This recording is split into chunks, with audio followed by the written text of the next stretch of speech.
எல்லாத்துக்கும் வணக்கம். நான் கார்த்திகேயன் பேசுறேன். ரொம்ப வந்து ஒரு வருத்தகரமான ஒரு விஷயம் என்னன்னா, நம்ம மக்களுக்கு நம்ம உரிமைக்காக போராடுற ஒவ்வொரு மக்களுக்கும் உணவு கொண்டு போறதுக்கு மிகப்பெரிய தடையா இருக்கு. காலையில இருந்து அங்க பட்டினியில இருக்காங்க. நாங்களும் அப்படிதான் இருந்தோம்.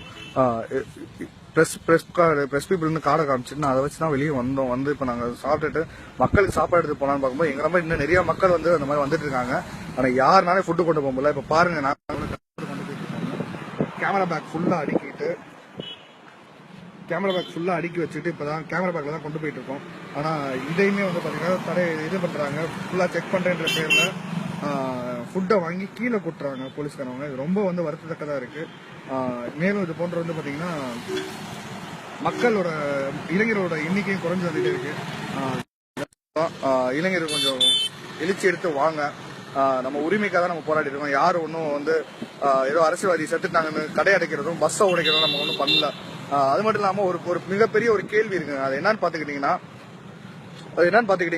நம்ம உரிமைக்காக நம்ம போராடி இருக்கோம். அது மட்டும் இல்லாம அலங்காநல்லூர்ல நம்ம மக்களுக்காக நம்ம போராடி இருக்கோம். நாங்க ஒன்னும் பஸ்ஸை உடைக்க போறதோ, நாங்க ஒன்னும் ஊர் மக்களை வந்து விரட்டி அடிக்கிறதோ நாங்க எதுவுமே பண்ண போறது கிடையாது. அப்புறம் எதுக்கு நீங்க வந்து போலீஸ்காரங்க வந்து மிஷின் கண்ணையும் கண்ணி வெடிகளையும் எது கொண்டு வரீங்க? கண்ணீர் புகை கொண்டு வந்து அவங்க வந்து எல்லாத்தையும் இறக்கி வச்சிருக்காங்க. இதெல்லாம் நினைக்கும் போது வந்து ஏதோ மிகப்பெரிய பிரச்சனை அவங்க தான் உண்டு பண்றாங்க. நாங்க ஒன்னும் வந்து பாத்தீங்கன்னா எங்க ஜல்லிக்கட்டு உரிமைக்காக போடும்போது ஏன் தமிழ் மக்களுக்காக நாங்க போராடிட்டு இருக்கோம். தமிழ் மக்களுக்காக போடும்போது பாத்தீங்கன்னா தமிழ் மக்களோட எந்த ஒரு விஷயத்தையும் நான் வந்து புண்படுத்த மாட்டோம் அப்படின்றத முதல்ல நாங்க தெரிவிச்சுக்கிறோம்.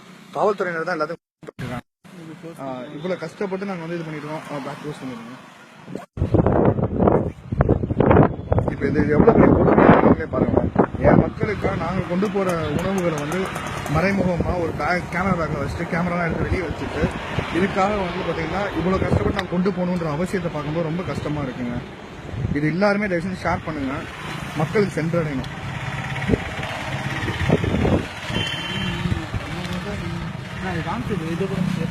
மொத்தமா பேக் காமிச்சு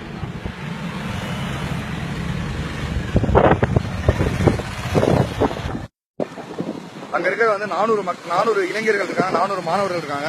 400 பேருக்கு வந்து நீங்க யோசிச்சு பாருங்க, இந்த பேக்ல எவ்வளவு பேர் நான் கொண்டு போக முடியும்? 30 பேர் தான் கொண்டு போக முடியாது. ஆனா 100 சாப்பாடு கிட்ட எங்கிட்ட இருக்கு, ஆனா எங்களால கொண்டு போக முடியல. போலீஸ்காரங்க வந்து நின்று தடுத்து இது பண்றாங்க. இது என்ன பழக்கம்? அது தயவு செஞ்சு காவல்துறையினரே நீங்க தான் எங்களை வந்து தூண்டி விட பாக்குறீங்க. இளைஞரோட எழுச்சியை பத்தி தெரியாம இருக்கீங்க. நீங்க ரொம்ப தப்பு பண்றீங்க. நாங்க என்ன அறவழியில தானே உட்காந்துருக்கோம். ஏன் ஒரு உணவு கொடுக்கறது உங்களுக்கு என்னங்க இருக்காம நீங்க கொண்டு வந்து உணவு கொடுங்க. அங்க பட்னியில யாராச்சும் இறந்துட்டாங்கன்னா என்னங்க பண்ணுவீங்க?